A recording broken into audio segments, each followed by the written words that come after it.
people do not have more money than black people because they've outworked us, nor because they've outthought us. How do you outwork a slave? And how do you outthink a pyramid builder?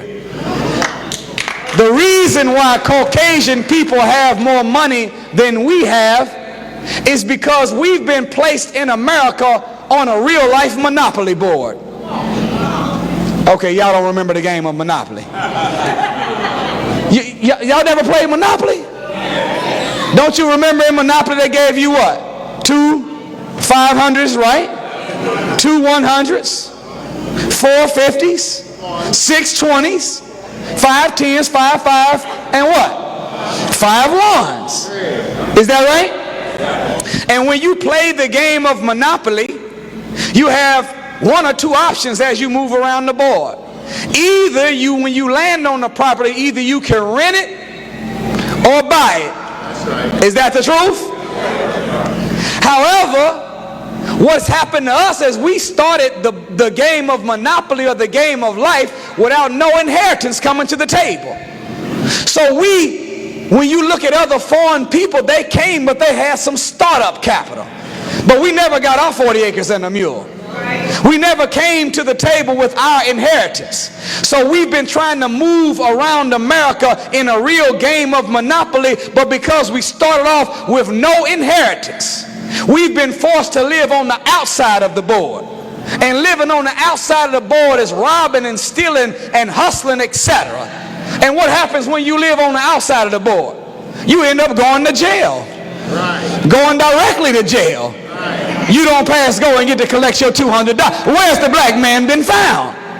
We've been found locked up.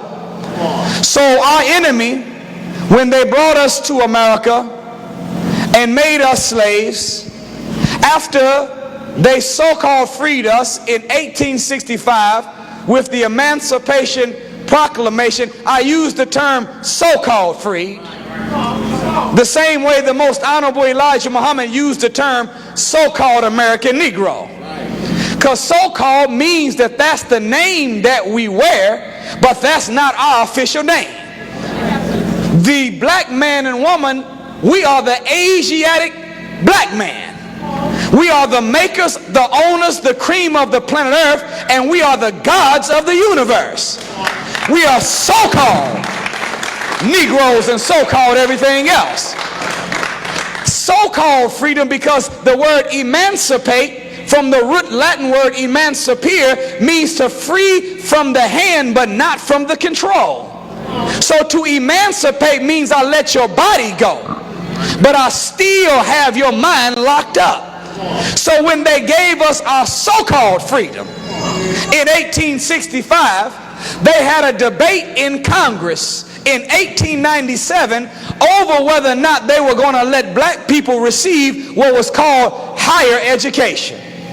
And when they met in Congress, they said, we won't allow Negroes to go to our colleges and universities, but we will let them open up their own colleges and universities. And when they said they would let us open it up, they said the first one we'll give them, we'll let them have Howard University. But there were 3 things that they told in Congress that must never be taught to the slaves. That was number 1, the science of mating. Number 2, the art or the science of finance. And number 3, the art and the science of warfare. And when you look at mating, warfare, and business, these are the areas that we are struggling with the most as a people. You know we don't know warfare because we still killing each other. We'll murder our brother for $5 worth of crack or for scuffing up our new Jordans. But here we have a 400-year-old enemy that kidnapped us from Africa, killed 13 million on the shores of Africa before we ever got on the ship, then murder another 200 to 300 million in the Middle Passage. Then when we got to America, they killed in the first few years another 83 million. They murdered all of the adults, spared the children, and then Caucasianized and westernized us, stripped us of our name, culture, religion, moral ways, folk ways, norm, and God. And at the end of all of that, we have never seen in our heart to ever retaliate for white enemy has given us, but let our brother offend us and we ready to take his head off. We don't know warfare because we killing the fellow comrades in the war instead of going to war with the real open enemy. We have not yet learned warfare. And you know we haven't been doing too good with mating either. There's two sides of mating. One side is marriage and the other side is parenting. Black people, we have a 75% divorce rate. Y'all didn't hear me. That's a high number.